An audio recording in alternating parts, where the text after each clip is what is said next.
We will call the meeting to order, and we will start with the Pledge of Allegiance. I pledge allegiance to the flag of the United States of America and to the republic for which it stands, one nation, under God, indivisible, with liberty and justice for all. Thank you, everyone. May I please have a motion to approve the agenda? I move that we approve the agenda as presented. Thank you, Birgit. Is there support? Support. Thank you for the support. Any discussion? All in favor, please say aye. Aye. Any opposed? Agenda's approved. And with that, we will turn it over to Adam for the introduction of the new certified staff. Excellent. Thank you, Danielle. Yes, tonight we have with us Alexa Noyce. She is being recommended tonight as the new speech language pathologist at Blanche Sims Elementary. Alexa earned her bachelor's degree from Grand Valley State University and her master's degree from Wayne State University. She is coming to us after previous experience as a director, pediatric therapy manager, and SLP at a clinic in Madison Heights. So a wealth of knowledge and experience. We are very excited to welcome Alexa to our Dragon family, and I will be happy to recommend her for hire for the SLP position at Blanche Sims Elementary. Awesome. Welcome. And Alexa, at this time, you and your husband are more than welcome to enjoy the evening and celebrate. But we appreciate you being here this evening, and we're so excited to have you. We're so excited you're here, so Or you thank can you. stay if you really want to stay. Yeah. Yes, We get it. well, thank you. Yeah. Excellent. Okay. Well, with that, I will now turn it over to Drew for his introduction of the Special Education Parent Advisory Committee. All right. candidates. Thank you so much. I'd like to welcome Sarah Leggett to the podium. Sarah's joining us tonight to share some information about our Special Education Parent Advisory Committee. So Sarah, thank you for being here, and the podium is all yours. Thank you. Well, now we know, Carrie, you don't have to come stand up. You can just wave. Okay, so I get to recommend to you all Carrie Spatafor as appointment as our Parent Advisory Council representative for Lake Orion Community Schools at our county level, but also she'll be participating locally. Carrie is the parent of a 9th grade student at Lake Orion High School who receives special education services and participates in unified sports.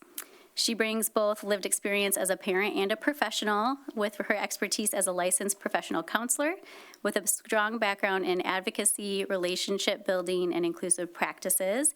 Carrie is an active member of the high school parent community and is deeply committed to ensuring families feel heard, supported, and connected. I'm confident she will serve as a thoughtful and collaborative representative for our district at the county level and locally. So I will be recommending her for appointment. Welcome, Carrie. Awesome. Hi. Well, thank you. Welcome again. Thank you for being here. Thank you so much for serving. Yeah, thank you for, serving, for Lake Orion and, representing us at the county level. That's so important, so. Questions for me regarding the PAC? Because I Yeah. know this is something that we're. Yeah, what This is new, specifically? yeah. What specifically does it do? What does the representation look like at the county level and locally? Yes, so at the Oakland County level, we would have 2 representatives that are going to participate. It's both required and obviously really helpful to have parent voice representing our disability community in both the parent community. So the purpose of it would be to make sure that we're providing input both at the ISD level, but also locally regarding our district systems, how we're programming, making sure that we're representing both the parent voice, but also getting participation and engagement.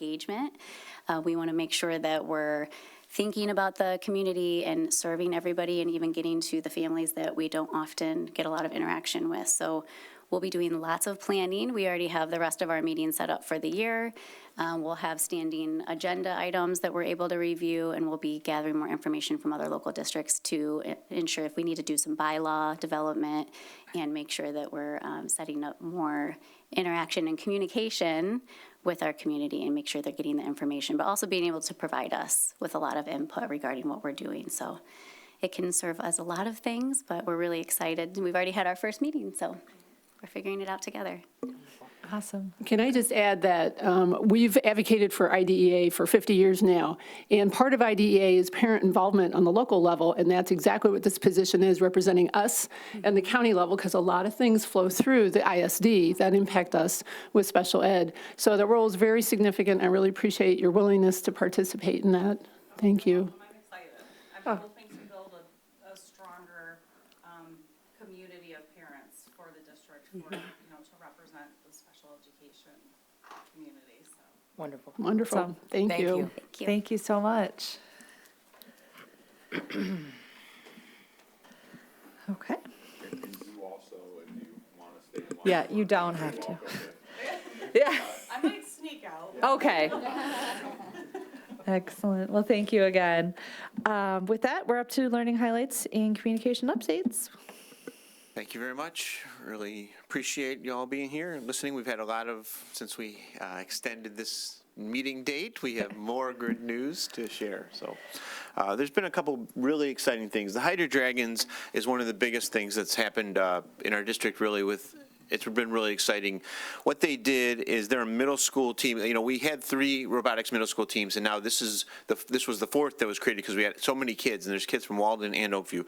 And what they did at the state championships in Grand Blanc last weekend was really remarkable. They won the state championship in an alliance, and they earned their ticket to the world championships next spring. But in doing so, they set a world record in terms of their performance, and it really was an outstanding performance. Their current rankings, they're number 2 in the state, along with their partner team from Ferndale. In the United States, they're ranked number 4. In the world, they're ranked number 10. So we really have an amazing time. And, all this stems back to the students are outstanding and the mentors are amazing. So there's 15 kids on the team, and there's 6 mentors, so it's really awesome. And we also have a special participant at the high school named Josh Schneider. We don't obviously have a skating team, but he's a figure skater, and he skates out of what was the Onyx in Rochester, and he is going to the national championships, the U.S. Figure Skating National Championships in January. I sat and talked with him and his parents in a couple weeks ago for an extended period of time, and he is a star. He competed there, and we have been able to support him, and I know the staff has really supported him. So what he does there, this is kind of the big track. If he does well there, he becomes a national figure. I mean, just interested in the conversation with the parents about all the steps and what grows. But his father is also a building substitute at the high school, Charles Snyder. So we're really glad to, Bill Snyder, we're glad to have them.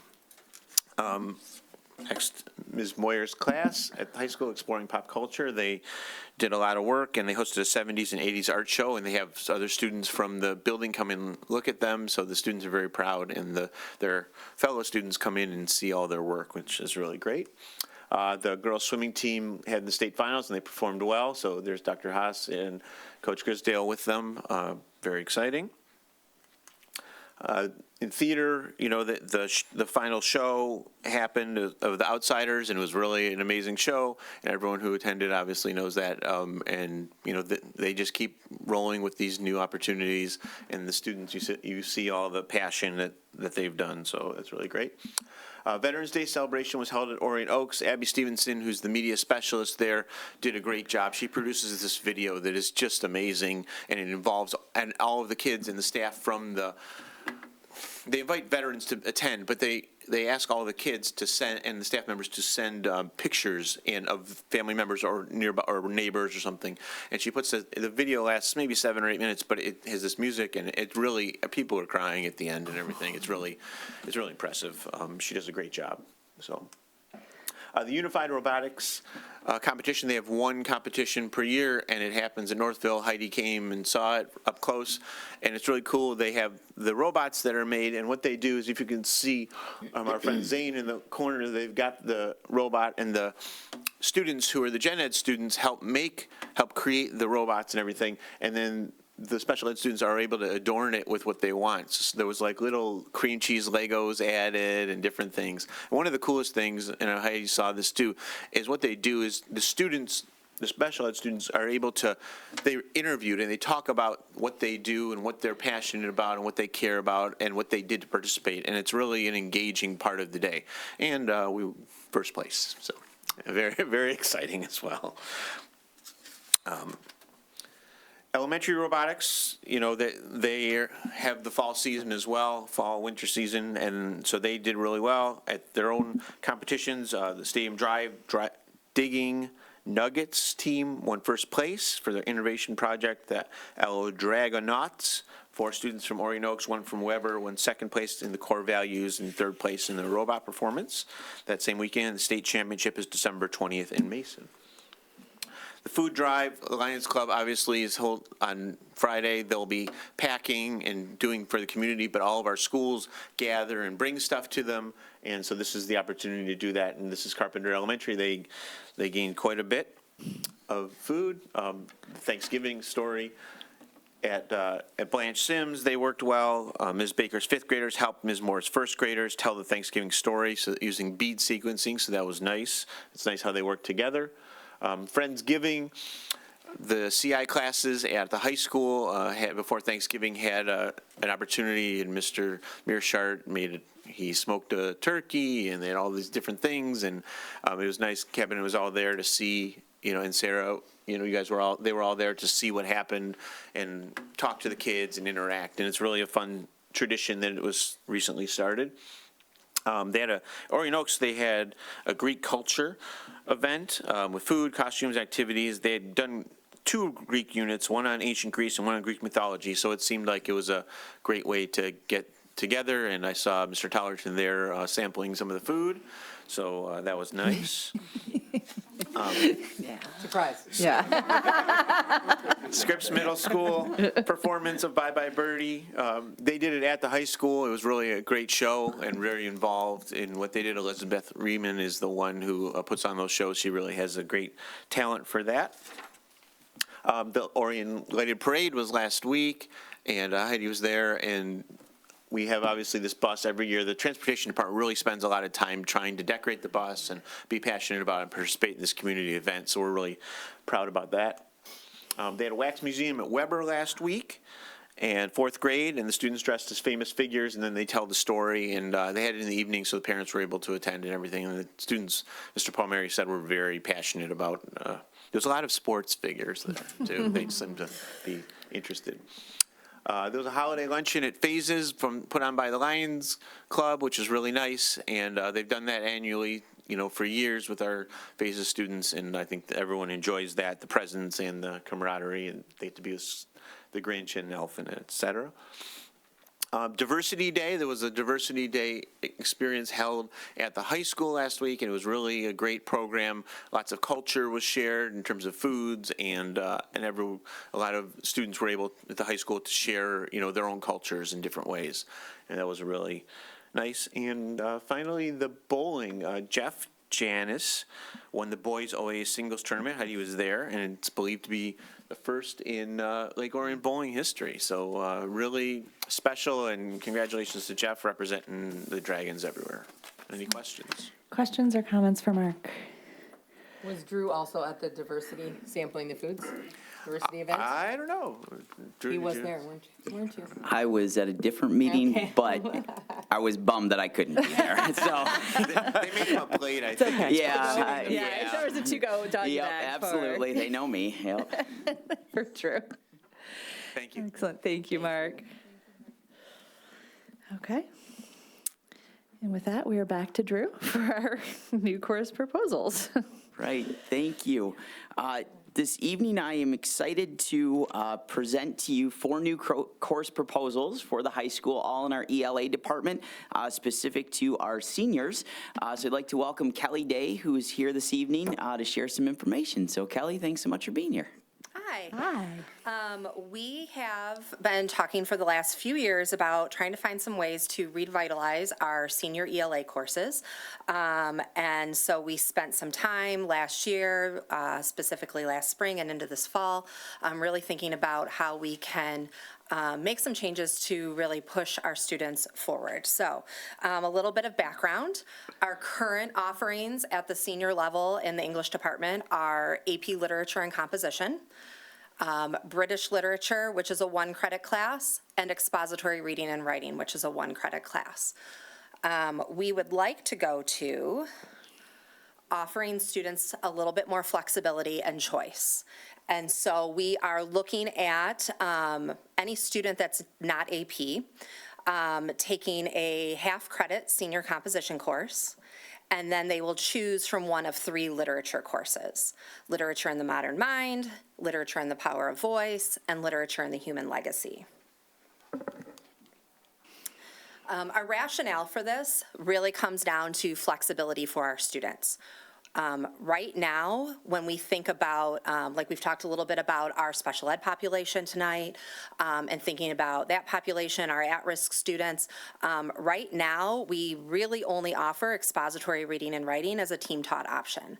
And our hope and plan is that by offering a little bit more flexibility here, we can offer all of these options to all of our students. The way they're being designed is that they can be team taught, they can be blended, they can be blocks, they can be skinnies. They don't have to take senior comp, then the literature. They could do them vice versa. They could stack them. We do have some kids that try and graduate early, and so that might be an option for them. And then for some of our overachievers, they could take 2 or 3 of those literature classes if they wanted to, which probably would have been what I did as a senior in high school. But that's why I do what I do, right? So I'm not going to go into all the depth that I have here on the screens, but I just want to kind of give you an overview of what we're looking at in each of these classes. For our senior composition class, we really want to move our students into that writing for the real world. And so we start close proximity as doing some reflective writing, some narrative writing, writing for the self, moving into some informational writing, writing for the community. That one I'm actually really excited about because we have a teacher at the high school who's gonna try out like a snippet of that unit after we come back from break that involves looking at some of the new downtown developments and getting onto the DDA's website, doing a little bit of investigation around that, and then writing for the world. So beyond just our Lake Orion community with some argument writing. Before I go into the literature ones, can I ask if there's anything you need me to clarify, any questions you have? Any questions so far? Okay. Nope, okay. Thank Keep you. on rolling. Okay, so the senior literature options. We have Literature in the Modern Mind. We took, for Literature in the Modern Mind and Literature and the Power of Voice, we took some of the current units that we have in our expository reading and writing class, kind of divided those up across these 2 courses and revamped them. And so some of the literature and whatnot that you're going to see in these 2 classes are things that we've taught in various ways, but just kind of bringing them into 2025. So Literature in the Modern Mind, we're looking at science, technology, and society, that brain and behavior, and that decision-making bias and science of persuasion. Literature in the Power of Voice goes into a little bit more depth with human experiences through storytelling, the idea of perspectives with hope and empathy, and then wrapping up with raising your voice for change. And then the third one, Literature and the Human Legacy, we started with some foundational texts that we've been using in British literature, but again, brought it into the year of 2025. So, for instance, that first unit, Technology, Society, and Ethical Dilemmas, uses Frankenstein as its anchor text in there. But let's look at and examine and analyze Frankenstein in a much more modern way. Then going into the influence of choice on leadership and power, and wrapping up with virtue, morality, and legacy. And that last unit gets our kids to look at some classical and some modern heroes and villains and kind of how that plays a role in various texts. One of the main components to all 4 of these classes is we were very intentional with our career readiness connections.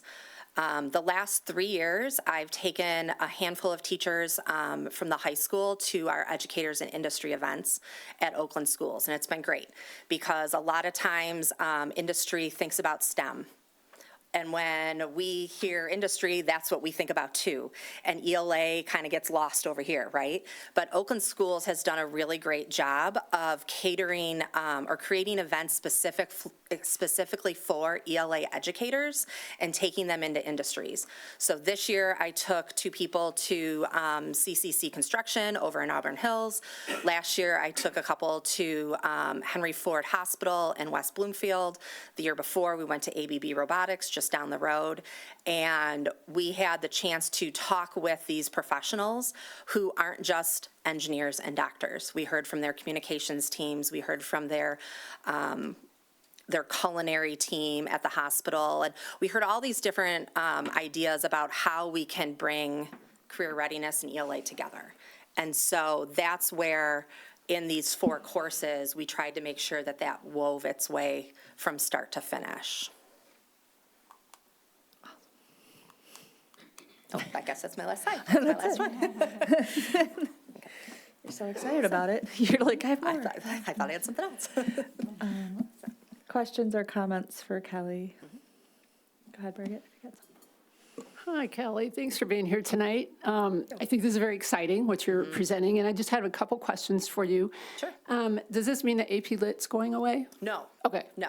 Glad to hear that. And actually, so these are the courses that are originally intended for our non-AP students, but you know, those AP over, or those English overachievers. Our AP 12 class is a 3-term class. And a lot of times those students are looking for a 10-week elective. They could definitely take any one of 4 of these and use it as that 10-week elective as well. That's awesome. Yeah. Awesome.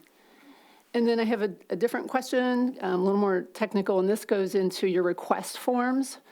I noticed, I'm sorry, not up in front of my mic. I noticed on all 3 of them that there is budget considerations, and I'm just wondering if those are repetitive. Is it a one-time for the summer courses and for all, or for PD, I think it's really more for that, or is that every summer? No, my hope is that I do feel that there's some instructional shifts that we're making with these, so I really would like time with the teachers who end up teaching this.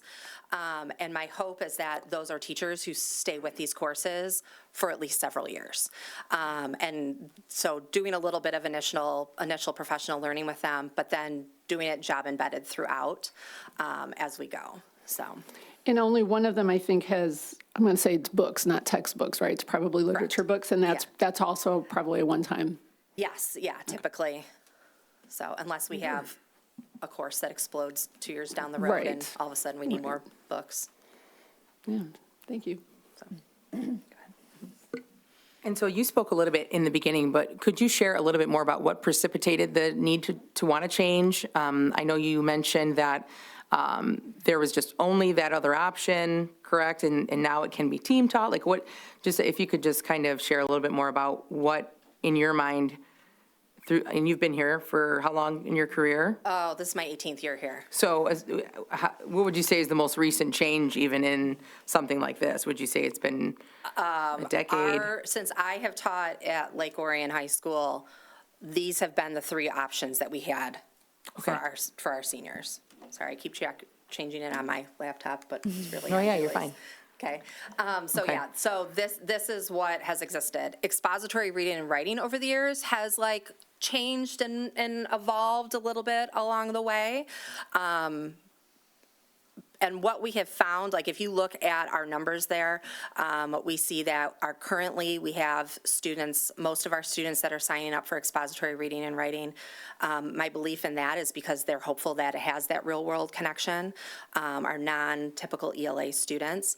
But what we also come into with is that 1 credit, especially with our kids that are either trying to graduate early, like I said, or are at risk and special ed populations that might need a little bit more flexibility.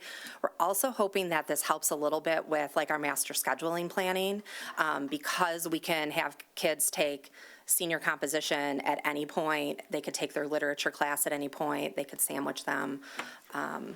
It really came down to the flexible offerings. Okay.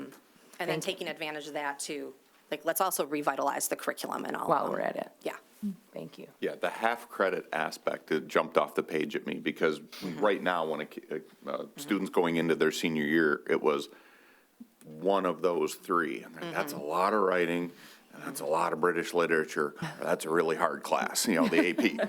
So now to have the half credit classes, it allows them to get some writing and some literature. So that's just that's just a huge improvement right there, that the flexibility. And then as she said, she's like, if you like it, take more. Well, and we've also really valued choice in our district. Like when we look at our ELA programs, like across the board, we've always valued choice of books, choice of topic study, that kind of stuff. And so being able to really offer our kids some very clear choice here as far as courses, I think is very helpful too. And that's one thing that I'd like to give, Kelly and the department a big kudos on, is this was very focused in what is best for our students, what provides them with options and choice. And so it's been a very purposeful, experience. And I'm excited for this because I think exactly like you said, the choice and options that we have for our kids and the modernization of, and I'm super excited about the career and tech, component, talking with Kelly and some of the things she mentioned and the opportunities over the years. I'm excited for this for our kids. I'll also add, Parker just finished his first college level writing class, and your senior composition class is pretty much what he did. So writing, real world audience, problem solving. This could have been like the syllabus for the class. So I think this is phenomenal because it really does prepare, the kids who are choosing to go into, onto the college track, kind of preparing them for that next level writing if they're not, in the AP track or whatnot. So I think this is a phenomenal offering, and then having choice, of course, is always nice because it, speaks to what the kids would want to do versus, like I said, no one really wants to sit through British literature. I did it back in the day. And so, yeah, I really appreciate all of this as well.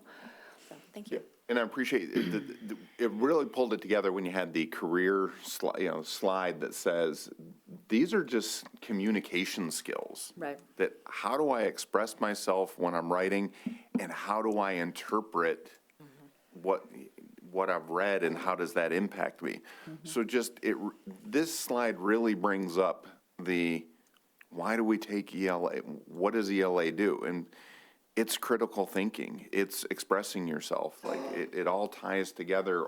And there is a speech component class that comes earlier, but I just like how this really gets them into a writing and one last round of capturing them as seniors instead of before where you had to go one way or the other. Yeah, I'm really hoping too that this springboards our department and our curriculum to thinking now like, let's think about 11th grade and think about 10th and 9th and think about how all those classes lead into the next and how can we bring some of this career readiness in. This has become a really recent passion project of mine, so. Great. Yeah, because it doesn't matter what you're going into, whatever You field. need reading and writing, no matter what your major, or just in life, you need, You have to comprehend what you've read, and you have to be able to express yourself. right, Yep. no matter your chosen path in life, so hopefully. Is there any other questions or comments for Kelly? Thank you. Well, thank you. Thank you. Looking pretty positive for you when we vote on this next time. Yeah. It seems like you got a lot of Thank you. a groundswell of support going That's your on way. record, right? That, Yeah. Thank you again. Okay.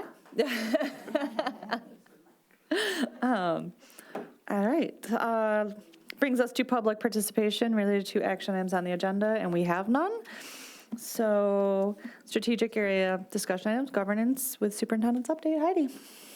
Okay, regarding legislative update, we did have an update to 31AA. If you recall, our last meeting, we had an attorney here from Troon who went over the funding proposal in depth, and at that point in time, due to the waiver that we would need to sign in order to accept the money, we had chosen not to sign at that point in time.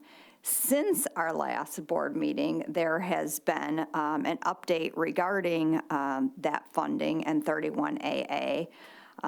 We did not have a board meeting prior to December 4th, and part of the new legislation for this funding was you had to opt in by December 4th. And so we did do that with the opportunity, depending upon how the court case goes with this funding, which they're thinking will be decided on December 19th. That is the date that they're expecting. There is an opportunity, if the courts do not change any of the waiver information that we were concerned about, then we could rescind our opt-in. So we are really hoping that, the courts will see that the waiver and what we're being asked to do and to sign away some of our rights, hopefully, that will be taken into account and will be reversed. So this evening, you'll see as part of this, we do not have another board meeting before the decision would have to be made again by December 30th. So I am asking the board, as I said, we are currently opted in because we had to do that in order to even have a chance. Once we hear what the court is going to rule, it would be my recommendation that if nothing changed, then we would stick with our original decision and not sign for the funding. However, if there is a change, then we would, of course, sign and accept the funding. So you have a resolution in the board packet, right? Yep. Yep. So that would give us, as we vote on that tonight, a strong stance for how we would encourage, or not encourage, but direct our district basically to rescind the offer in the event that the judges don't see it that way. And I'm extremely hopeful because I don't think as a board, we literally have the right to give away the constitutional rights of our employees. So I want to hope that the judges do that. And, but I appreciate the resolution so that we can make a strong stand on that. And that the resolution, this isn't a board act, like in the sense of just explain a little bit about this isn't our decision to opt in or opt out as a board, correct? Is it an operational decision in your? No, okay, no, it it's a is. board This is- decision. Okay. So we had decided. I misunderstood the resolution No, part. we had decided not to opt in Okay, right. because of the waiver. However, But we didn't. there was a change When MDE, with MDE after that board meeting, that they came back and said, now that this is in front of the courts, you have to opt in by December 4th in order to even be considered for the money. Right. The courts will make a ruling, and then you can rescind your opt-in if you so choose. Okay. So, I'm sorry, I misunderstood. yeah. I misunderstood. Okay. Formalizes that Okay. if the court doesn't change, we are going to rescind. Right. Got it. It's not just like a. so MDE by their own rules has to pay out 31AA by the end of December. And so for them to be able to do that in good faith, they really needed to know what districts were doing. So that was, once it went before the court, so like Heidi said, it became the out for them to just say, why don't you guys just opt in? And then if it doesn't, they can take it away in the future. So we haven't received the funds at this point, have we? No, Actually, the state aid report came out today, so next week we will receive $1,114,655.54. Next week. But it. Next but- week. But the. But we will the not law be very- spending the it. ver- The law very specifically says Correct. if you opt out, you have to pay that back. Yes. Exactly. Okay. Yeah, because when it said that, it sounded like MDE is like, we have to pay it out by December 31st, and we can't wait till December 30th. Right. Because we're not working on that, that day to get the money out. So it doesn't surprise me that it. And I don't think came. we literally turn around and pay. I think they will withhold funds from a separate Yes. payment in the future Your instead next, of us yeah, your handing next that out. state aid will just be shorted. So December 19th is That's what we're hoping what for. Yep. that's this Friday. Yep. Yeah, we're hoping. And there has been testimony, last week and I believe this week, so I'm anticipating that it would be the 19th. That's what they've been saying all along, so. And just to build on what Birgit said, I mean, one of the reasons we're not doing this is the advice that we've got. This is not going to make for a better investigation if something happens in Lake Orion. This is no attempt to hide anything, but when signing up for this where people waiving their constitutional rights, that's not something we can do. But what people are going to do is they're just not going to participate, and that puts us in the awkward situation of potentially having to take an action against an employee who's not doing that. So it's this cascading effect, and none of that would make for a better investigation if this happens. So this theory that the state can appoint somebody and that's going to fix everything that happens in these investigations, that's just not operationally practical. So the reason I'm not voting the way I'm voting is because I don't think this helps. If this situation happens, it doesn't help the district become better or solve what happened in that incident. This is a poorly crafted law to the point where, yes, we are willing to bypass this money. That's how poorly this is constructed, and the $1 million isn't worth the potential of us not being able to get a proper investigation. So. Agreed. All righty. Thank you. That is what I had for the legislative update. Otherwise, things have been relatively quiet. Birgit, did you have anything? No, I don't. I checked twice today to see if there was anything new, but Holidays, yeah. 31AA is basically that's the big talking elephant in the point room. still. Yeah, yeah. Yep. I think that's, I'm glad there's nothing else heavy going on. Because leading up to that, it was a little crazy. Okay, so then the next thing on the agenda is our 2018 bond completion discussion. And so I'm happy to report that we are in the final phase of our 2018 bond. We're down to a few priority projects, which we will discuss and determine our timeline this evening. Also joining us this evening is Tom from GMB, Mike from Rewald and Sons, and Wes from our district operations. So what has been completed? The board, administration, GMB, Frank Rewald and Sons, and Plant Moran have worked really hard and done an excellent job stretching the dollars through COVID and inflation. Wes and Tom are going to share some of the larger projects completed in this bond.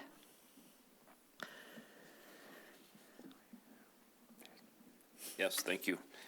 So quickly, we had 2 new schools with Blanche Sims in early childhood. And then in all the other elementaries, we had renovations and additions. And big part of this bond was safe and secure entries. And so that happened at all the elementaries. And then moving into the middle schools, same thing, the secure entries, and then we refreshed all 3 media centers. At Scripps, we had an addition of the office just because where the office sat, it was a better for safety and security to where we put it, and just the traffic flow and everything else with that. At the high school, we created extended learning areas in the available space near the cafeteria where we removed lockers, and we added extended learning areas in those pod areas. And at the transportation center, we purchased new buses, bus lifts, and then all district buildings received technology. Do you have any? Yeah, I think you got most of it. One thing we maybe didn't touch on is we did a lot of furnishings as well for the learning environments. We upgraded the whole district for learning environments with furnishings. Yes. Yes. So we do have some remaining priorities in the 2018 bond, as you will see here.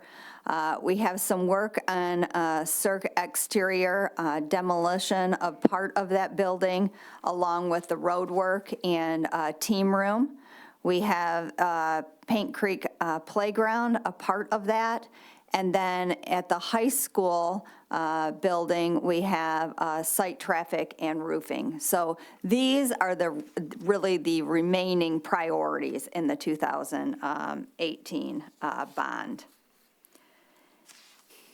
And then our planning for the 2018 bond actually began in 2017 when we conducted a district assessment, which resulted in $320 million worth of needs.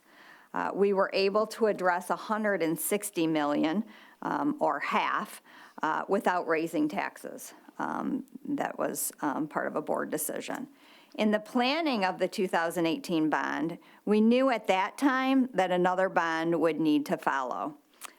And so some of our planning included what we called master planning, meaning what we would do in the 2018 bond and potentially the next bond, specifically the high school campus. Wes and Tom are going to review the master plan for this site as a reminder of our planning. Sure, yeah, it was, you've seen this graphic before. It's tweaked a little bit over the years, but we started with this process. I always encourage you to look at, especially this campus was a big one for the bond. We're going into, like, man, there's a lot of issues on this campus, especially as it relates to traffic flow.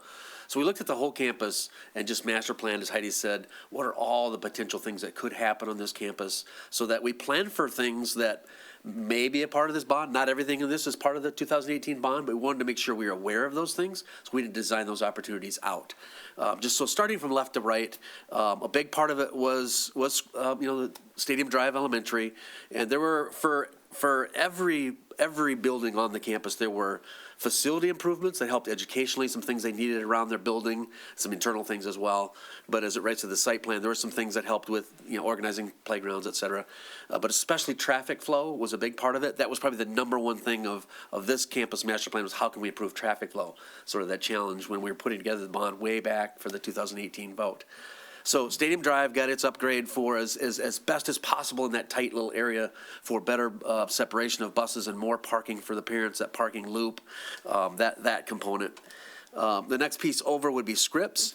And, obviously you've seen we moved the entry. There was a big component there of a better security of getting them on that level with the academic pieces where the kids are, and that pulled the entry to the east there, to the side, and then we would redo all of that drive and that entry. That has not been done yet.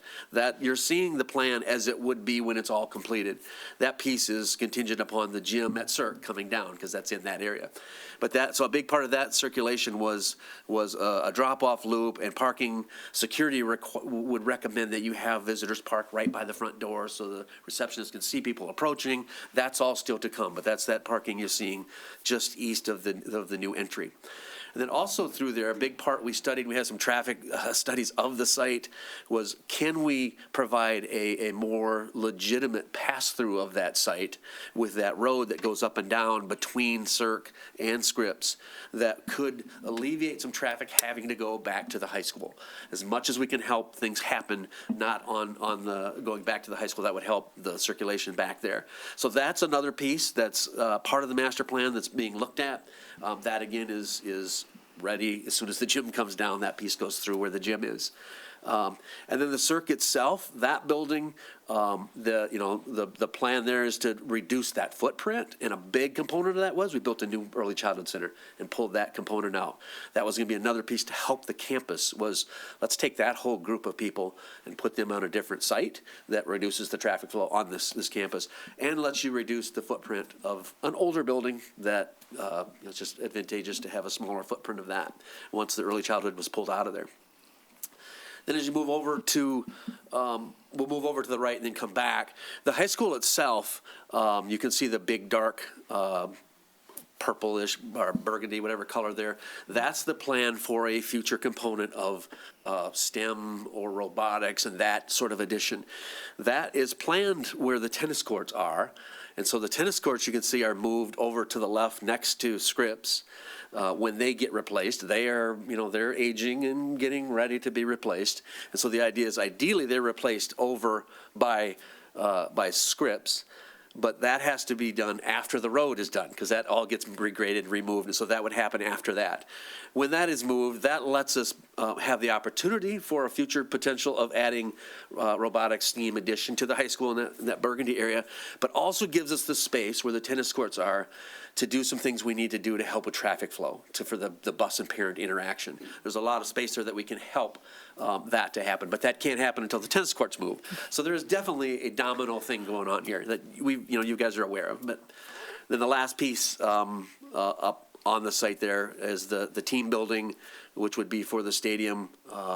That is a piece that did change from the original 2018 plan. We actually had it on the north side of the stadium, but there was some soil borings that showed us the soils there are not great. That field was filled in initially, and a lot of loose soils that would have been cost prohibitive to put it there. So we located it to the south now in the master plan, where it would go just south of the stadium.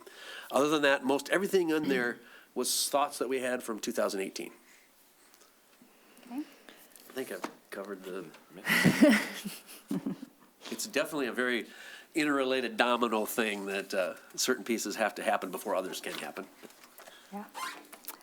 And then the planning for the 2018 bond work took place almost 10 years ago. So needless to say, there have been a few changes in this time that we need to consider as we finish the bond work. Hence, we have a slightly revised master plan to wrap up the 2018 bond. With the transition of phases back to CERC and the relocation of several departments from CERC, we need to adjust our original plan. And so our original plan had included the demo of CERC gym and the current locker rooms. We were replacing the team room. And then we were also going to improve the traffic flow and the parking and the safety of athletes. That all came between Scripps and CERC, and then from CERC to the field. The adjustments, taking this into consideration, with the demo of the gym, we need to have an alternate multi-purpose area for our students at CERC. And the demo would include the hall where community enters. So we currently are proposing that we need a secure entry. So we have included that now in our plan as well.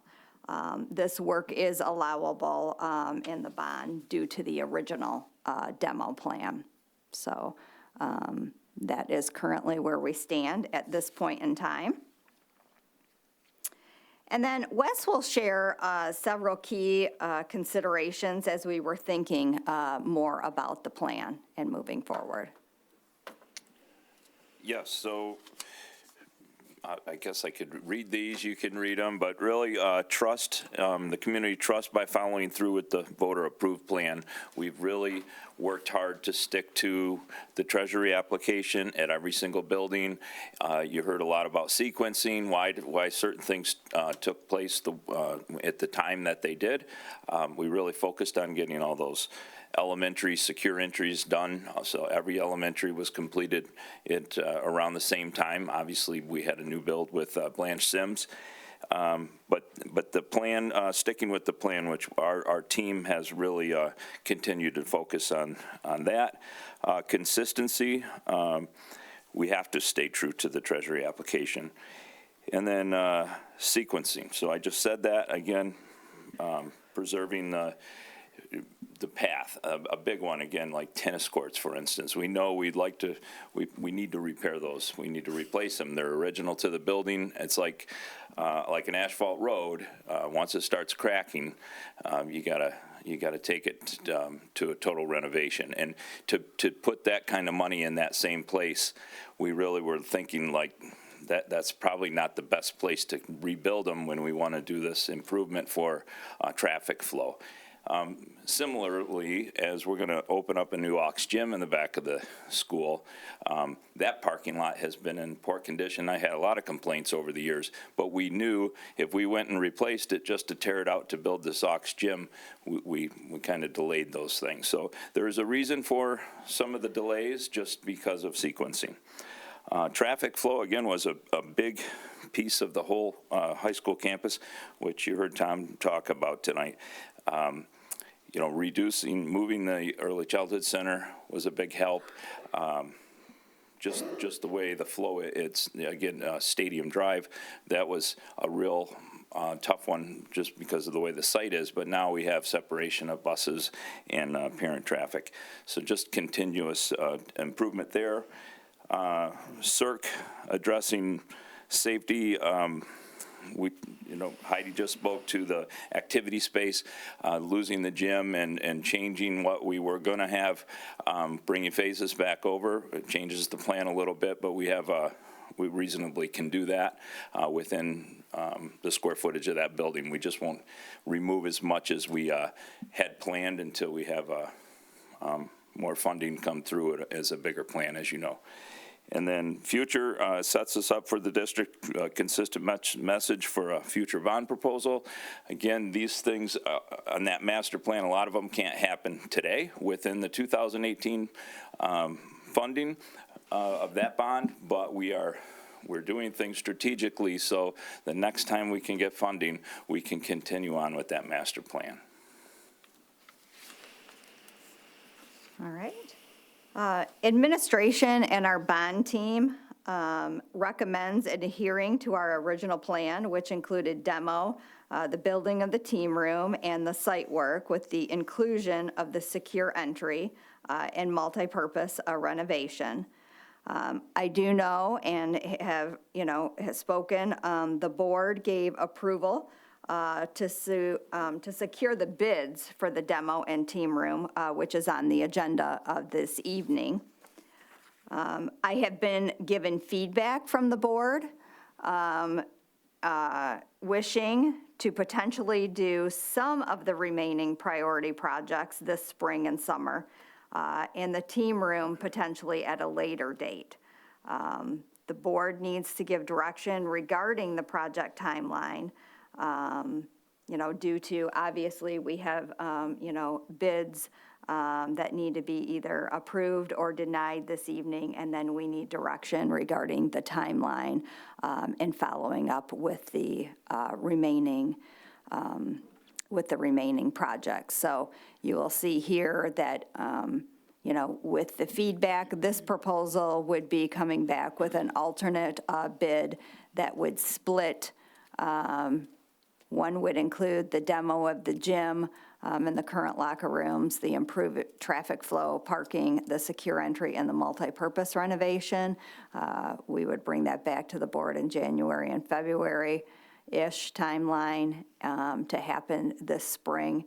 And then later down the road would be the replacement of the team room. This proposal, like I said, is based on your feedback. The one previous was previously the administration and the bond team recommendation. So with that, I will open it up to questions and discussion. Questions? Who wants to start? Go ahead, Susan. I just think it's important and help the community understand, again, the reason we couldn't finish everything on the 2018 bond. Yeah, for one, COVID was a big piece of it, and inflation. The cost of everything it exceeded what our estimates were when we went to the bond in 2018. So as much as we're pretty proud of what we were able to accomplish because we did a significant amount. There's little pieces that aren't done, and the pieces that aren't complete won't jeopardize our sequencing, as we've talked about in our proposal to you. Those other pieces can be done at a later time, and unfortunately, we couldn't do them all. But we did do a very good job, our team, with estimating and bringing those projects within costs that were escalating quickly. I had contractor like Mike's team estimators say they never, 30-year guys that have been doing estimation said it was the most bizarre time in their life that they'd never seen prices fluctuate the way they did.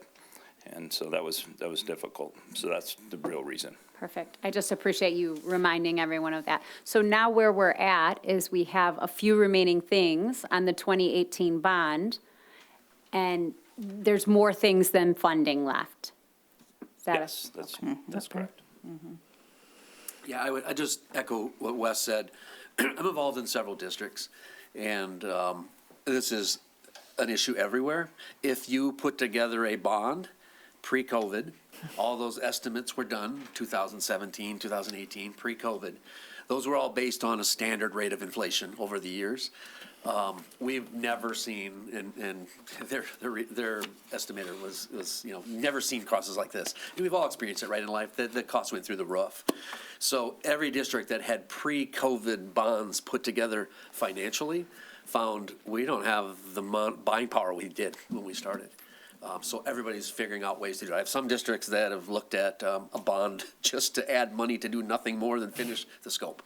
So it's a statewide issue that is everybody knows about it. Treasury knows about it. They understand a lot of districts are not going to get done everything that was done pre-COVID in terms of estimating. Just looking at this, so correct me if I'm wrong, of course, it looks like one of the biggest pieces of the puzzle is that circ gym and the demolition, because all that site work at this point hinges. All of the script site work hinges on that, yeah. So every other piece of the puzzle, kind of even the tennis courts, all of that hinges on that one piece. So correct me if I'm wrong, taking care of the demolition and getting that road work and that site work done is priority one. Correct, with the rest of It's the first step for all the rest of them. Correct, Yeah. okay. Any of the rest of them can't happen unless that's done first, Okay. in terms of the. Right, this because you campus, have this to have campus. that gone in order to be able to complete the site work itself that allows all those other pieces to move. And I think that really is a big piece to make sure that everybody understands. And that's kind of what we've been working with right through all of these years, really, is the complexity of this and knowing that one impacts the other. And on top of that, they're sequential. So as Tom was explaining, you have to do this one first in order to be able to do the next one. So that's been a complex piece, as you well know, of this site. Jake? If you could switch back to the slide that showed the last, or potentially the team rooms are in the future. Yeah. So on that one, like my understanding was the demolition has to happen because that's the road, the drive that goes between the buildings is going to be where the gym is now. Correct. So the gym has to go. The secure entry, we have students in that building, and there was a plan with the bond proposal that would have changed the entry. But in the interim, like you said, we're literally knocking down where the current main access point to CERC is. So putting in another, and then the multipurpose renovation is if we're taking out the gym, we can make another space do that. But the team room, there are other things in the bond that weren't completed. Before I would want to commit funds to the team room, I would want to understand, are there other things we can do? There were windows, there were lockdown doors, there was a new site, a new entry to the high school that would improve the traffic flow and the drop off there. What I'm not comfortable with is committing the money to the team room just yet until I understand the other things that were in there and what makes this team room a bigger priority than potentially lockdown doors, windows, a revised entry. What can happen? And being a steward of the community's money, I don't want to commit the money. So the point could be, we very well could do team room and build it in the summer of '27. But if the time is now and it has to go out and we have to approve the bids tonight to get that to happen in summer of '26, then as one of seven, I'm not comfortable making a commitment tonight that building a team room in the summer of '26 is the best way to use the money of the list of projects that remain in the 2018 bond. So I just want to, going back to what he said, the fidelity of the 2018 bond, this would fulfill it, but there's other things that could be fulfilled, and I want to be sure that we're fulfilling the things that make the best educational opportunities for our students before committing to the team rooms tonight. Heather, go ahead. Could we go back to the priority slide, please? It's in the beginning.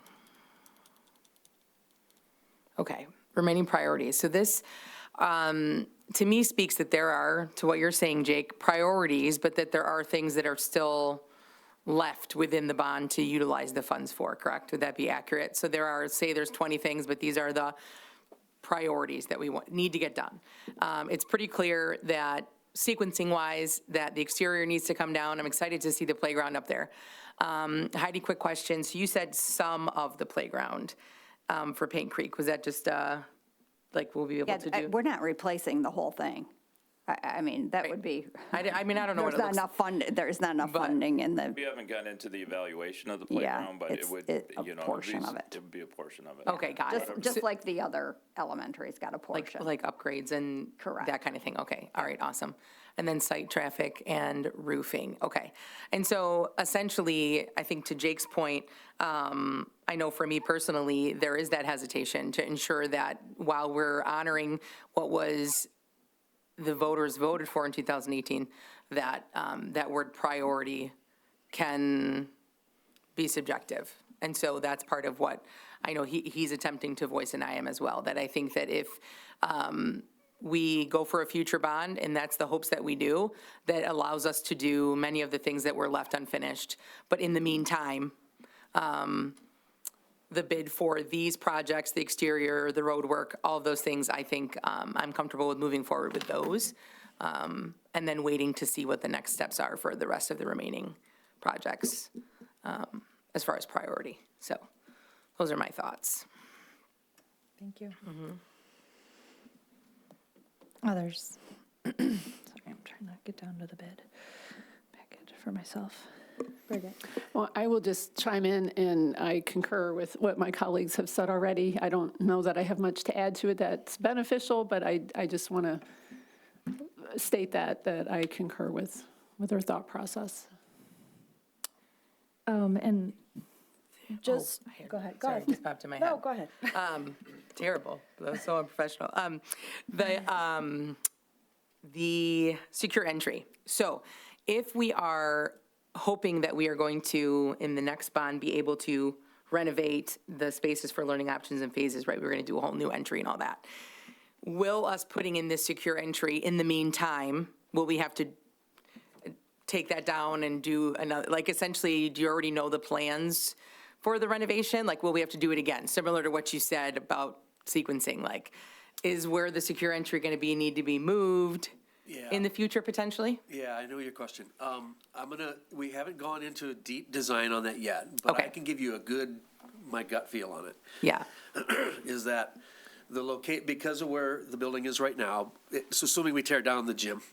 Right. The places that are on the exterior that would make a secure entry, where I come into the perimeter of the building, there's not a good spot on what's left of the building for the future of where it should be, ideally. So I think in terms of the master plan we've looked at for that building, when we've met with your groups that are in that building, it would be much better in another location.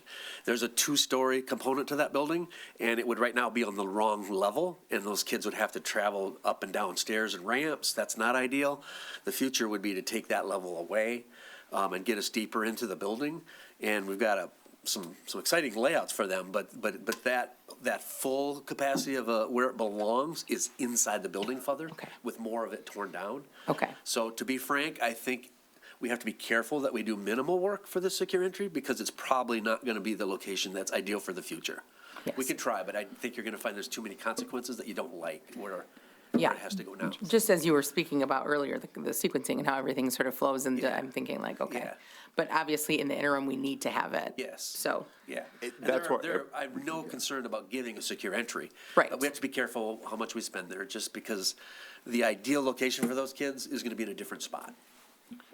And I appreciate that you raised that question, because it is something that comes up. So yes, because the 2025 bond did not pass, it was sort of alluded to that we are prioritizing the safety of those students, even if it means building something temporarily that may come down if the voters do decide to provide additional funding in the future.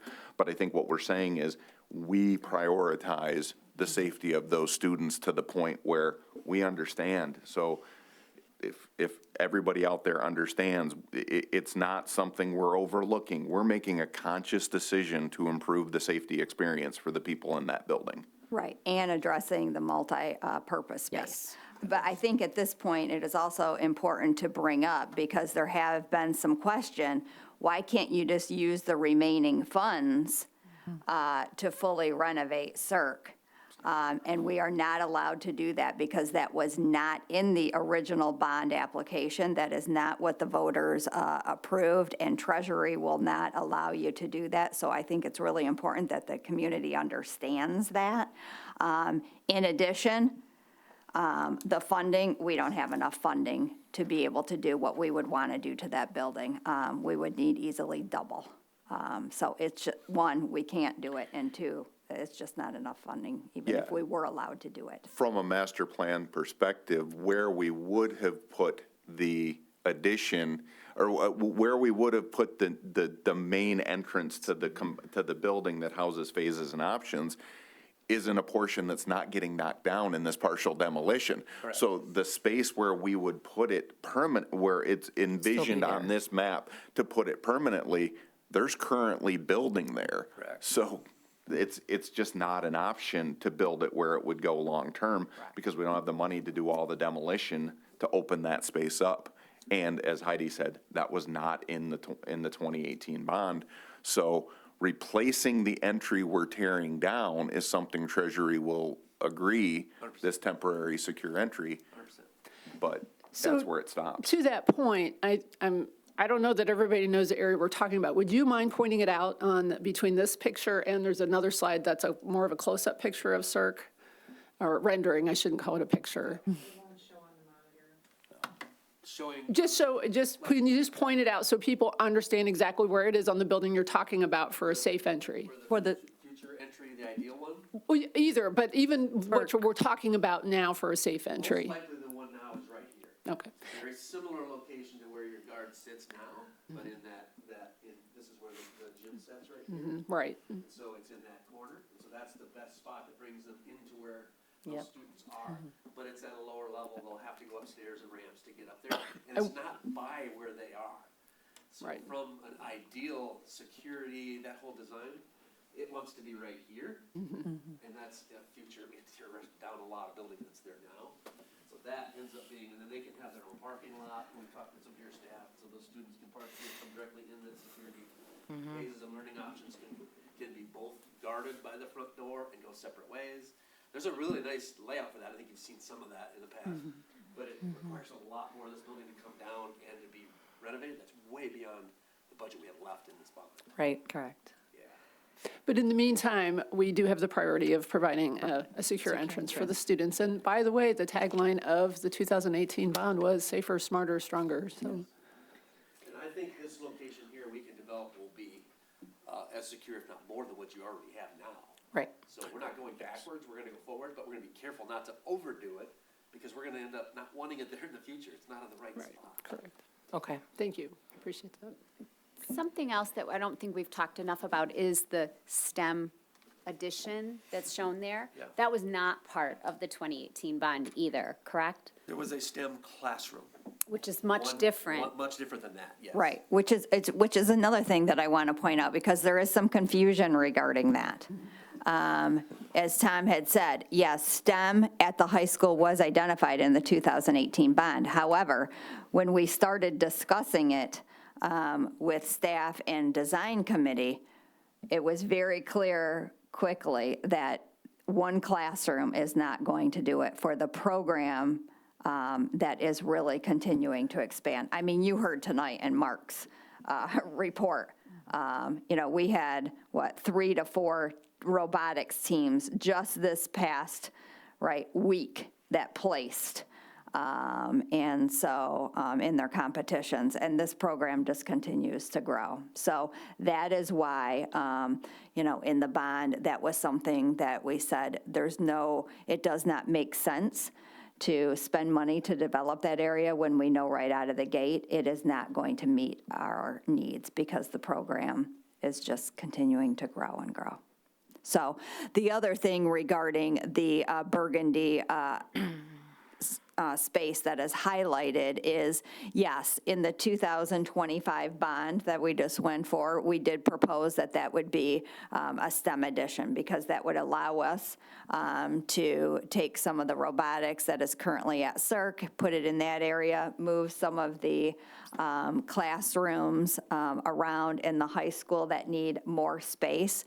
However, even if there was another idea, the issue here is, and why this is currently on the map, is because this is one of the locations, priority locations. If we were to add on to the high school, it would need to go there, because it also includes the site work and traffic flow. So it's really important that we keep that there, no matter what it becomes, because that is an ideal location for, like I said, adding on to whatever it is at the high school. We would not want to put rebuild the tennis courts there or put something else there because of, where an addition would need to go on the high school. That's where it makes sense. So that's why that's a holding spot there. Yeah, so the 2018 bond, the estimate was steam room, 3,500 square feet. Yes. The 2025 bond, it was close to 35,000 square feet. And that just shows the difference in educational priorities that we have. So to build something that's only 3,500 square feet, it would be building something that would complete the 2018 bond, but it wouldn't be adequate for our current needs, so that it doesn't make sense. So when I talk about looking at the priorities for the team room, there are some things in there clearly that we're making conscious decisions not to do, but just want to fully understand everything else that's a possible usage of that money before we commit to the team rooms. But that is a good example of one that, it could be presented to us, and it would be like, yep, I get why we're not doing that. But there's some other things that I would want to understand why we're not doing them and why those were the priorities. Just one comment on the steam room, that 3,500 was in the Treasury application for an all-in number. That's probably about an 1,800 square foot classroom, plus corridors, mechanical rooms, et cetera, et cetera. That equals 35. So it was a 1,800 square foot classroom. Exactly, it was. And it became very It was a evident in our placeholder. meetings. When we started meeting with them, the stuff that Mark talked about just came out in droves, like, holy cow, you guys have a big vision. It became very evident. And we have courses, like the health sciences courses that we had that are in great demand didn't exist until just a couple of years ago. Exactly. So sometimes you consciously decide not to just blindly go towards the path of what was voted on in 2018, and that is a good example of why we wouldn't be fulfilling that aspect of that bond, because it wouldn't meet the student needs for today. And just I'm jumping ahead a little bit. When this was bid, on our agenda tonight is the LOHS team room and CERC partial demo bid award. Those were bid together, correct? So that was the reason those couldn't, previous to this meeting, could not be separated, correct? So we would have to go out if, that's what our path is, if we decide to put the team room on hold and just focus on the demolition and the site work So that would be coming in a future meeting for that, for authorization for that then? Okay.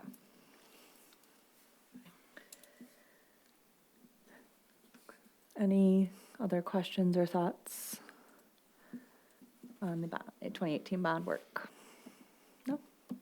Okay. All right. Thank you for being here, of course. We appreciate it. Thank you. Okay. And the next up is the policy committee report, and I believe you are the policy The only committee, one. Heather. So at this point, the only policy Dropped committee like member flies that's earlier here, today. right? So, All of the policies are in your board packet, so open to answering any questions if you have any at this time.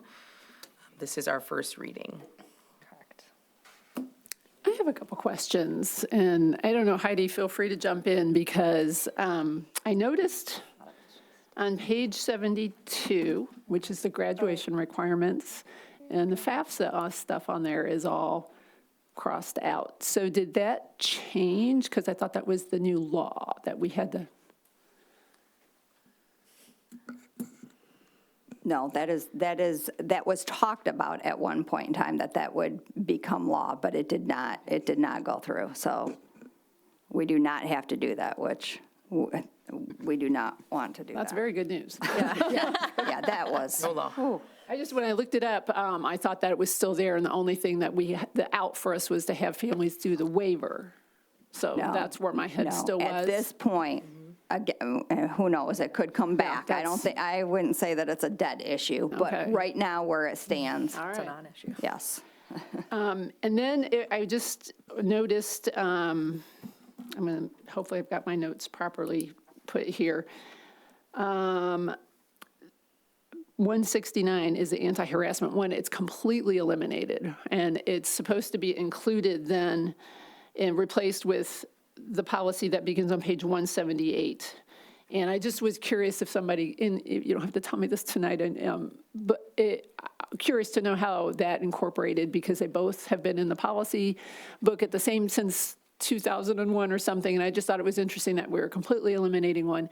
I'm not doubting it, I'm just curious about it. That was actually a recommendation by Neola. Yeah, okay. And so we did cross-check that they cover It just- everything. It just, in my head, is like, wow, another useless policy that was in the policy book that they're now telling us we can incorporate. So, and while I think that's a good thing, because the policies tend to be extremely long, I just thought it was really interesting, so. Yeah. And I But think there's a viewed lot it as of. less useless, but redundant. Yeah, that's what I was Thank going to you. say. There's a lot of. That's far more polite. When you have Exactly. two policies that are too close to each other, then they're left going, Just what do I 24 years do? later. Yeah, that's So essentially. appreciate It's that just- I Neola thought that saw was really that and interesting. said, Yeah. let's just.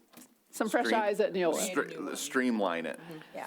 yeah. Well, Because it's- actually, they didn't even create a new one. It's one that was already existing, that they just said, oh, this one covers this and another one. So I thought that, I don't know, I just jumped out at me. Yeah. Yeah. So, but that's all. I mean, nothing's bad, I don't Right, disagree, I just thought it was interesting. Any other questions on any of the policies? Okay, thank you. Thank you. That was a lot of policies, thanks, you guys. That was a Just lot of policies. Looking at the long titles, and one. one says anti-harassment, Yeah. and the other's formal title is non-discrimination, equal Discrimination, yeah. employment opportunity, and anti-harassment. So you're like, we go. okay, like, Covered everything. so, yeah. Right. But that's good. And that was a huge packet, so, kudos to the policy committee to have to plow through those updates, because when Neola sends you a dump, Yeah. you got to dig your way out of it. So thank you Right. for going through that for us, and administrators that had to provide input Yeah. as to, Appreciated. Excellent. Okay. Next up, OCSBA proposed 2026 resolutions. And Birgit, you're That's going to be speaking to me. those. Yes. So, yeah, so it's our first reading and our only reading, because the deadline for this to go in is at the beginning of January, and we have a policy that, there's nothing that prohibits us from doing it in one reading tonight. So the first one, the new resolution is about supporting nonpartisan board elections. I think we were all pretty much in agreement. It's a response to HB 4588, where they're trying to make them partisan. And I literally cannot think of a good reason to make school board elections partisan. So they chose to take this up as making it a legislative priority that we would actively, willingly participate in advocating for. So that's the first one. And the second one Early on, Michigan. is early on, yeah. The OCSBA supports full funding of Early On Michigan, an early intervention program for infants and toddlers from birth to age 3 with disabilities, developmental delays, or at risk for delays due to certain health conditions. Again, this falls back on the IDEA. We don't hear the term early on a lot in our district, but we are participants of it. This does occur here. Part C of IDEA refers to early intervention services for eligible infants and toddlers from birth to age 2. And that Part C is called Early On. I think I have that right, Sarah. So please feel free to jump in and say anything or tell us about how many, this impacts. So the point is this does impact us, in case anybody was wondering. This does impact Lake Orion. I think it impacts every district, I would think. Does it? For us, it's about approximately 70 families that we 70. Okay, in that age group. So I know people who have benefited from that. With the point being, is it's not fully funded. Shocking, I know. So and that was just brought up as to advocate for our littlest dragons, and that's how we refer to them in our district, but the littlest students everywhere, to support that funding. We all know that the earlier intervention that children have for their disabilities, that the better they do futuristically in school. So those are the two proposed resolutions that are on the action item list this evening. If you have any questions, please ask. Questions? I just want to add that people have to understand that the federal law says birth to age 21, state law says birth to age 26. Mm-hmm. But it's easy to just tie the focus into K to 12. And when you tie the focus into that, it's easy, that's where the money goes.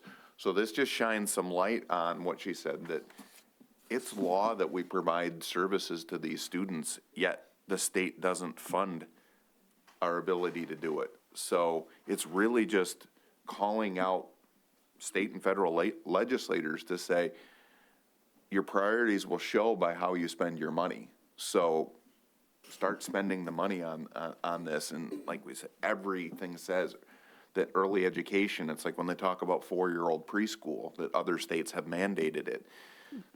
That's another thing that we support, but it has to be funded. So we just show that these kids are a priority by funding it. Correct. Excellent. Thank you. All right. Thank you. Okay. Okay. Thank you, Heidi. Move on to student achievement with Drew. All right, thank you. The first item is I would like to formally recommend Carrie Spatafor as our Parent Advisory Council representative. And thank you again to Sarah for sharing that information, for Carrie to be here and be a volunteer and a very important representative for us. Just a few quick updates tonight as we're getting ready for the holiday break. The first one being that while we are getting ready for a break, it's been a very busy time. A number of our teachers across the district at all levels and all departments have engaged in a number of professional development opportunities. Those have all been in-house and facilitated by our teachers and by our coaches, so a big thanks to them. And then the only other update that I wanted to share, and it's kind of a generic one, but I am very fortunate that obviously in my department, curriculum is a driving force, but this time of the year, one of the really neat things that I get to see is just truly how student-centered and supportive our community is. And I have been lucky the past couple weeks to get into almost every building, and the humility with which our staff functions and how they support all of our dragons, especially, at every point of the year, but especially right now, and they do it. Our teachers, our administrators, our support staff, everyone top down, tonight I just wanted to take a minute to thank them because they continue to go above and beyond of putting our kids first and making sure that every kid and every family, especially this time of the year, just feels the love and the warmth and the support of our Dragon community. So not necessarily curriculum related, but just this time of the year, wanted to make sure I recognize their staff for all that they do. So that was everything I had this evening. Awesome. Thank you, Drew. Okay. Next up, Human Resources with Adam. Thank you, Danielle. I'd like to recommend for hire the certified staff member as listed in the board packet. And then also you have our emergency operation plans, or our EOPs, before you for renewal. They've been previously approved for each school in 2019. 2021 and 2023, so just continuing with that 2-year sequence here. This year we updated our plans with current locations, staffing, language, and protocols, all in accordance with the Michigan State Police Office of School Safety. And then as required by state law, I am bringing these before you for board approval. Any questions on any of that? Questions on the EOPs? No, I have a comment, though, that oftentimes the community, what do you have? Obviously, we cannot share these plans publicly because a lot of the safety aspects and the security aspects that are in these plans. But know that as the 7 elected representatives, we do get to see them, and they are comprehensive. So that's one of the roles that we serve. These do come every 2 years, and we take it, you know, it shows up, and it's a lengthy part of our of what's in there. But it's very impressive to see the number of different situations that are addressed, and they go through and they do a rating of how likely is that to impact a Lake Orion school, and what would the magnitude of the impact be if it occurs? And all the plans drive from that. So just to let the community know, there is a lot that goes into these emergency operation plans, but no, we cannot share them because that would, break. But the administrators and the staff as needed do have access to these, and they train on these. Yep. So. And they're done not in isolation. Like, we work very closely with our local agencies. We take the recommendations from the Michigan State Police. We bring them before you for board approval every 2 years, but annually re-review them as administration. We provide updates, throughout the year as changes come up. So yeah, they are constantly being examined, reviewed, refined, and discussed with all local agencies. So. And I remember that came up in the summer. Heidi told us like that when administrators come back at the beginning of the year, within the first few days that they're back, this is comprehensively reviewed by each building team so that it's fresh in their minds every year. So we do take all of this safety seriously, but you're relying on us as your elected representatives to review it and approve it, and that's what we'll formally do tonight. Thank you. Awesome. Thank you. Thank you for all the work on that. I know that's a huge undertaking every year, even though we don't have to do it every year. You do it daily, so we appreciate that. Absolutely. Excellent. Thank you. And the last, under Human Resources, is actually the 2025 Superintendent Evaluation Summary. The Lake Orion Board of Education has completed the annual review of Superintendent Heidi Mercer. As required by state law, all board members have been trained in the use of the state-approved superintendent evaluation tool that guided this process. This year, the evaluation included a special meeting during which Superintendent Mercer presented evidence demonstrating how she met the standards measured by the evaluation tool. Board members were able to review this information, ask clarifying questions, and ensure a shared understanding of the district's progress and performance. Following this presentation, each board member completed an individual evaluation and provided written comments regarding her performance. The compiled results were then reviewed with Superintendent Mercer in another scheduled meeting. I am pleased to report that Heidi has demonstrated significant success in leading Lake Orion Community Schools this year. She has earned an effective rating across all categories of evaluation, and the board has awarded her an overall effective rating for the 2025 evaluation period. She has also successfully met the major board-established goal of achieving a balanced budget, a meaningful accomplishment for the district, and a reflection of strong financial leadership. As we enter the new calendar year, the board looks forward to working collaboratively with Heidi during the Superintendent Evaluation Committee process to establish new goals that align with district priorities and support continued growth. Overall, her performance this year reflects strong leadership, dedication, and alignment with the direction the board has set for Lake Orion Community Schools. Thank you. Okay. Next up, Finance and Operations.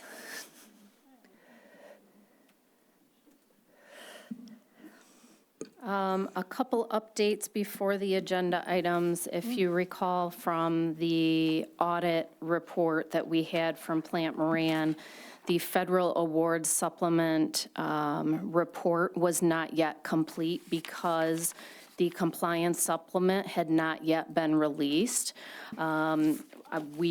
Since then, it has been released by the Office of Management and Budget. Plant Moran has reviewed the final version, completed subsequent event inquiries, and we have signed the rep letter in regards to that single audit report. Single audit and federal awards used this, it's the same term. So you do have, I did pass out that final report for your records. Next, just a quick update that we will be bringing the amended budget to the board, first reading, the first meeting in January. We are working on that. So then first on the agenda, we have sale of Pine Tree Elementary. As Heidi had mentioned at the last board meeting, in your packet, there is a purchase agreement for your review and approval for the sale of Pine Tree Center to Orion Township. This includes the 11.4 acres along with the 55,800 square foot building at a sale price of $200,000 with a $25,000 earnest money deposit. The intent was to bring this to the board last week, but because of the snow day, the township has reviewed the purchase agreement last evening, and they did approve it on their end. So we were originally going to come before them, but the timing changed. Regarding the sale price, I do want to mention that the district is required to sell property for valuable consideration. We did obtain an appraisal and we reviewed estimated market values. Since 2017, the development costs have almost tripled, and when considering the zoning for the site, the size and shape of the property, and reviewing brownfield and other incentives, selling to the township for their purpose of creating a public park was considered best for the district, township, and community. In determining the sale price, we had to consider the cost of demolition, which was estimated at $600,000. Any developer would take that cost into consideration when making an offer, and the responsibility of demolition would fall on the district, or the purchase price would be reduced by this cost. The vacant land appraisal did come in at $600,000, and therefore the sales price was determined to be valuable consideration, taking into account any developmental possibilities. So that is in regards to the purchase agreement. Do you have any questions? Questions? Go ahead, Jake. Just so it's out there, during that process, there was a consultant that also evaluated the existing 55,000 square foot building. Did they come back with a value of that building that it would have any alternative use? I mean, I know the answer, but because of the structure of the building, was it determined that building would have any market value to a potential purchaser? No. Yeah, there's limitations as to who could use that, and so no. Yeah. So and then the fact that the township may retain a portion of that building, that's the benefit to them. That's why they're paying $200,000. They're going to pay for the demolition and any work that they would need to do to retain any piece of that building that they do. But that's good for the community at large. So we're getting paid our fair market value, and they're getting a building that they might be able to do something with. Correct. Yep. Agreed. Anything else? Nope, not on that. Okay, next on the agenda in your packet for approval is a request for the team building and partial demolition of CERC. Architect, GMB, and our construction manager, Frank Rewald, wrote the bids, and according to standards and specifications of the district, they were advertised in the local newspaper, the Sigma website, and the district website. Bids were received on November 26th, and we are asking for approval and authorization to finalize and execute the 19 contracts listed in the bid package in the total amount of $2,648,069. This is comprised of a base amount of $2,203,794, and allowances and contingencies of $444,275. This would be coming from the 2018 Series 3A and partial 3B bond funds, future bond funds. Thank you. Questions or comments on the bid award? I don't think so, as we spoke a little bit of that earlier. So, okay, thank you so much. All right, and with that, we have moved to our action items. May I please have a motion to approve the consent agenda?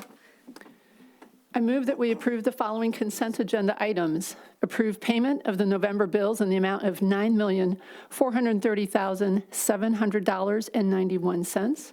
Approve minutes from the November 19th regular meeting and closed session, the November 19th special meeting and closed session, and the November 19th, 2025 Policy Committee meeting. Thank you. Birgit, is there support? Support. Thank you. Any discussion? All in favor, please say aye. Aye. Any opposed? Okay, motion carries. Okay. May I please have a motion to adopt the 31AA resolution? I move that we adopt the resolution to opt in for 31AA funding with the ability to rescind if the privilege waiver requirement remains in effect as presented. Thank you, Birgit. Is there support? Support. Thank you, Heather. Any discussion? And a roll call vote, please, Julie. Yes. Yes. Yes. Yes. Yes. All right, motion carries. May I please have a motion to authorize the submission of the OCSBA ballot? I moved. Go. Go ahead, Jake.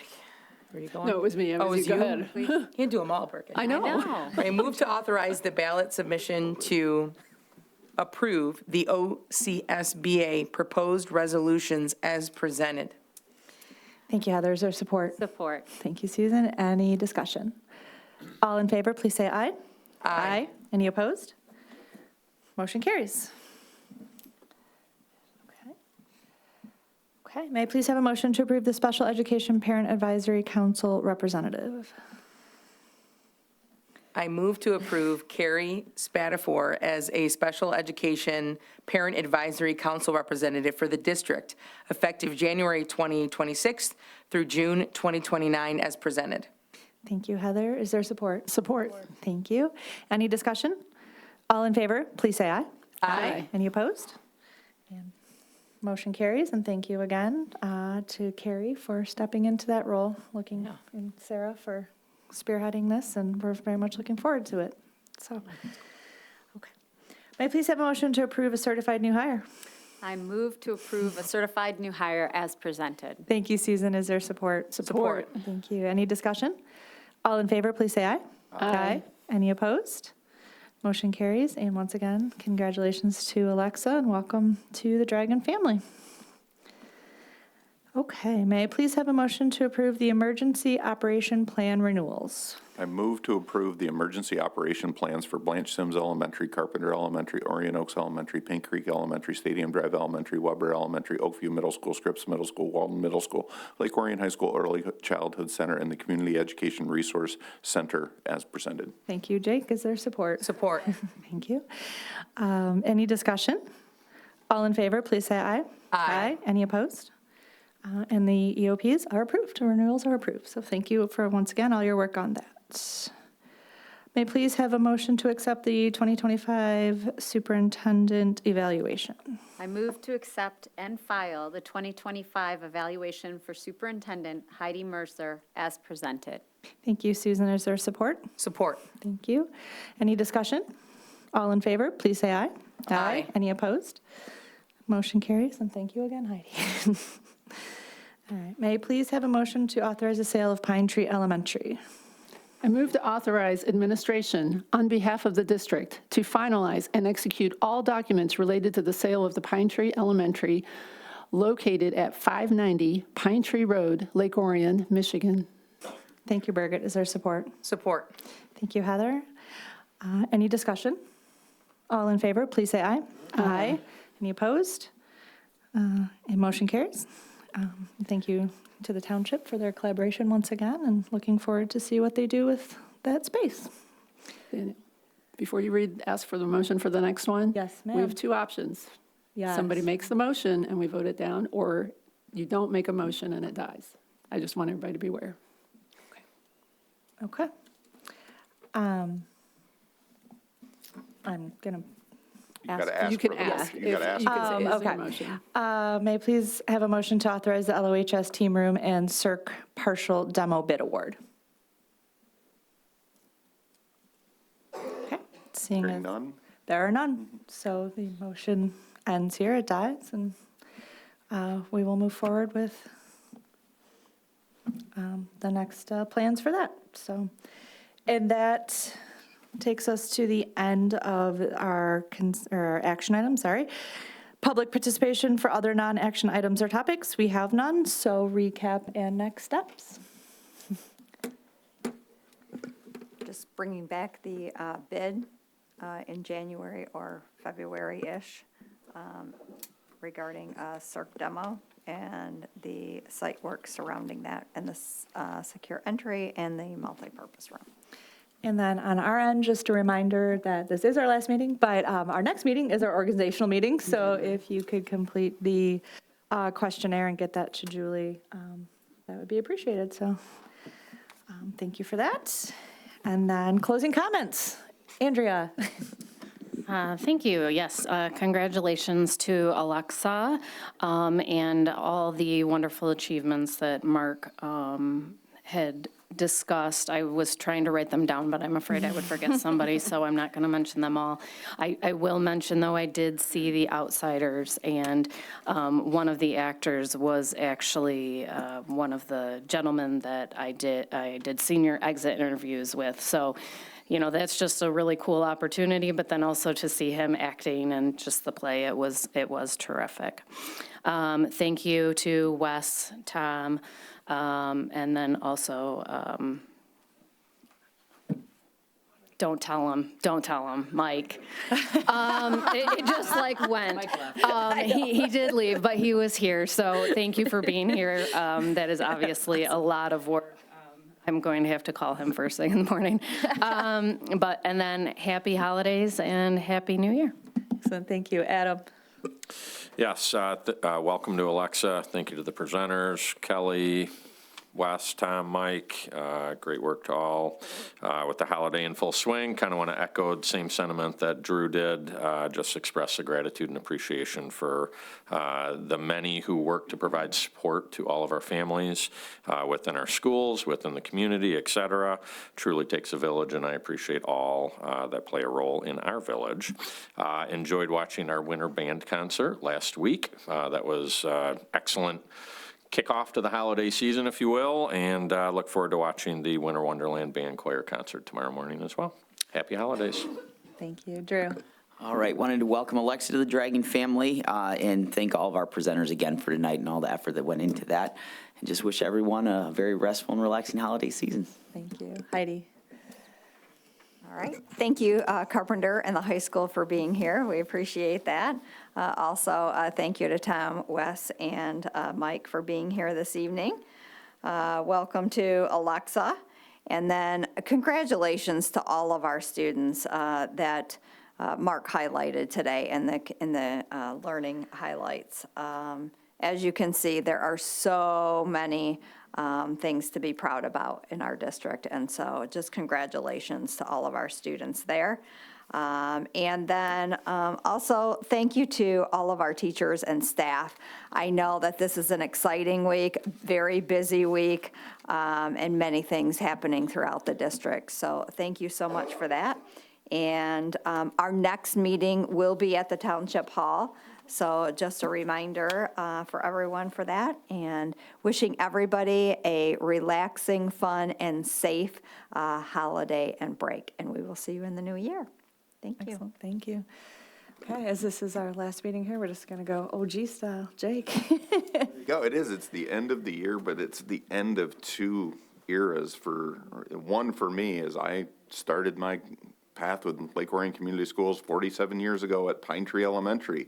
And as of now, we no longer own that building. So that was the end of one. And then the second one is this building, but my path with Lake Orion Community Schools ended when the prior building was here. So my permanent record burned with Danielle's and Scott's burned down with the old building, so you ain't holding that one against me.